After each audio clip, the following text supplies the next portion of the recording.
Hi hello.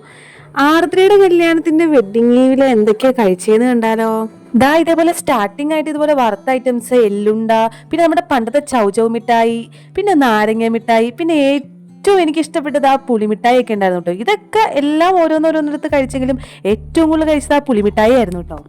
Starter ഇതൊക്കെ ആയിരുന്നെങ്കിലും main ഫുഡിലെ non items ആയിരുന്നു കേട്ടോ. അതിനകത്ത് ചെമ്മീൻ പൊടി, ചിക്കൻ ഫ്രൈ, ബീഫ് കറി, കായമെഴുക്കുവരട്ടി, ചോറ്, അങ്ങനെ ഒരു അടിപൊളി സദ്യ ആയിരുന്നു കേട്ടോ. ഒരു നോൺ വെജ് സദ്യ. അത് ഞങ്ങൾ എല്ലാവരും കൂടി അടിപൊളിയായിട്ടിരുന്ന് കഴിച്ചു കേട്ടോ.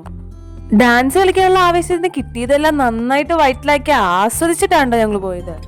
അതൊക്കെ കഴിഞ്ഞ് മധുരം അത് ബെസ്റ്റ് ആണല്ലോ. അപ്പൊ അതിന് വേണ്ടിയിട്ട് ഒരു ഐസ്ക്രീം ഒക്കെ കഴിച്ചായിരുന്നു കേട്ടോ. ഇത്രയൊക്കെ ആയിരുന്നു അന്നത്തെ വൈകുന്നേരത്തെ പരിപാടിയിൽ കഴിക്കാനുണ്ടായിരുന്നത്. ഇതെല്ലാം കഴിച്ച് നല്ല അടിപൊളിയായിട്ട് ഡാൻസ് കളിച്ചിട്ടാണോ ഞങ്ങൾ അവിടുന്ന് പോകുന്നത്. കപ്പിൾ ഡാൻസും സിംഗിൾ ഡാൻസും ബ്രൈഡിന്റെ ഡാൻസും അങ്ങനെ എല്ലാ ഡാൻസും ഉണ്ടായിരുന്നു കേട്ടോ. അപ്പോ ഓക്കെ ബൈ.